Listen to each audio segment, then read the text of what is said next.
Hi, I'm Yudhika Sujanani and welcome to Carry Me Home. Today I'm going to show you how to make some very quick and easy homemade rotis, and I'm going to be doing this with white flour. There's just a few basic ingredients that you would need for this recipe, which is flour, salt, sunflower oil and butter, and we're going to be using boiling water to make up the dough.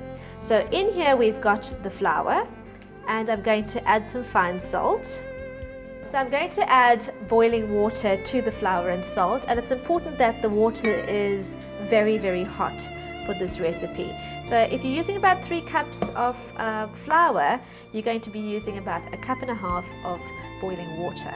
And you're going to mix this around. I'm using a wooden spoon. The dough is too hot to work with my fingers. I do, however, like working with my fingers, but I'm going to wait for the dough to cool slightly.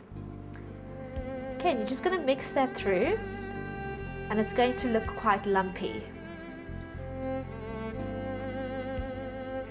Once you've worked the boiling water into the flour, you're going to scrape off the bits on the wooden spoon, and the dough has cooled down. It's still quite warm, and you're just going to knead that with your fingers. I know chefs do use fancy gadgets, but for me, my hands always work best. You're going to add about 2.5 tablespoons of sunflower oil.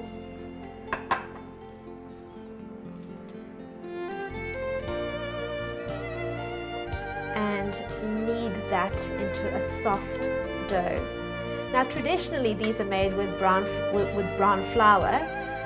If you are making brown flour rotis, what you need to remember is that they get hard once they cool down. So you can't really keep them for later. The thing I like about white flour rotis is that they stay beautiful and soft. You can also make these in advance and keep them in the refrigerator and just heat them up whenever you need them.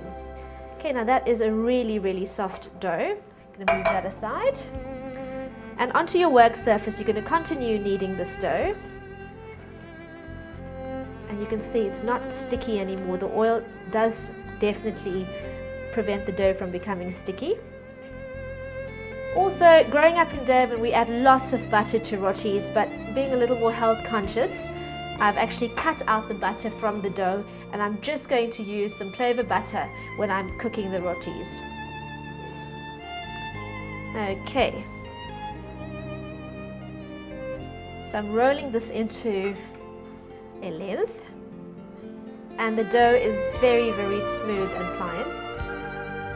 And next we're going to slice this into little sections.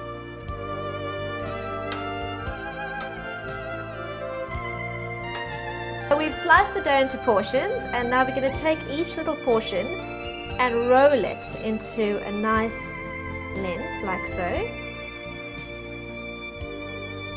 And like I was saying earlier, there's just some things that your hands are much better at doing, and making rotis is one of them.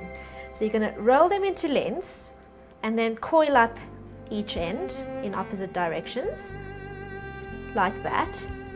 And then you're going to turn the one side over on top of the other. And we're just going to do this quickly for all the portions.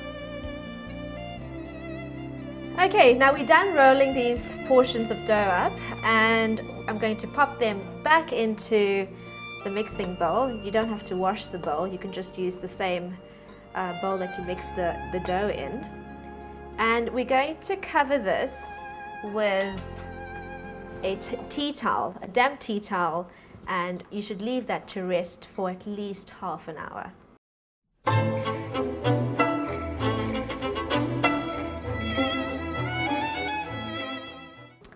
Okay, so now we've let these balls of dough rest for about half an hour, and we're going to roll them into rounds. So there's a few tips to make sure you get nice round rotis, but the most important thing to remember is that you need practice.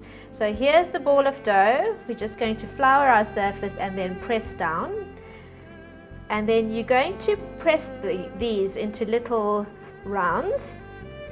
Press them down as much as you can, and then you will get a lovely soft round of dough.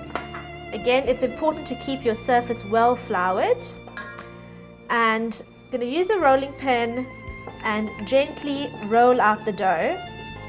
Now just remember, the flour actually prevents the dough from sticking to the surface and actually helps the dough move around a bit so you get it quite round. And it's also important to remember to press down harder on one side of your rolling pin so you get the dough, the actual roti, turning around a bit, as you can see. I'm going to flour that surface again, and there we go.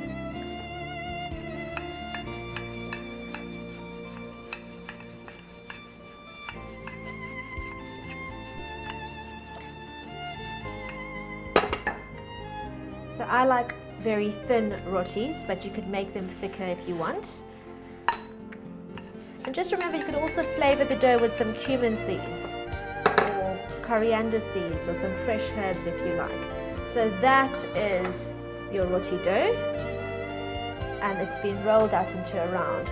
And just remember, if you feel you cannot get them perfectly round and feeling quite embarrassed, you can just use an AMC pot lid and you press down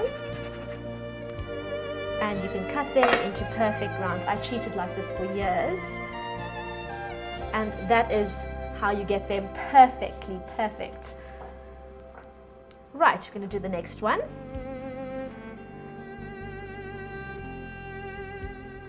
And the same thing, you're going to actually flatten them, press them down, and then roll them. Pressing down slightly harder on the one side, and when the dough sticks, you just lift up and dust the surface with flour again. So we've dusted the surface with flour again, and we're going to roll this one into a nice thin round. It took me a really long time to get these perfectly round, but I've been making rotis for a long, long time. So if you just want the quick option, like I said, use your AMC pot lid and press down.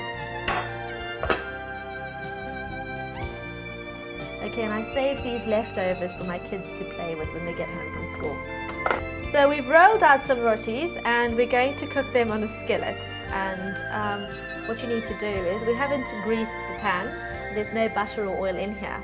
So we're just going to take the roti and pop it into the pan. You can see they don't really stick, and you're going to move that around a bit. So I've got an egg lifter here handy in case my fingers are feeling a bit sensitive, but I'm generally quite good. Okay, and when the dough starts to bubble up, we're going to actually flip it over and pour a little butter over. Okay, so it's important to turn the roti around so it browns evenly and cooks evenly as well. Okay, so they are starting to bubble up, little bubbles on the surface, and we flip it over. Now the first roti is always the one we give to the birds, but I always say it's the mother-in-law's roti. So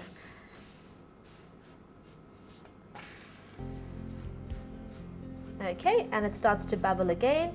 I don't use a pastry brush because it does tend to burn and it ruins the brush. So I just use a little teaspoon and I pop a little butter onto each side of the roti. I'm going to turn the roti over again, drizzle with a bit of butter, and just use the back of a teaspoon and rub it over. Flip it over, and once again, just rub a little butter over again. Now these rotis will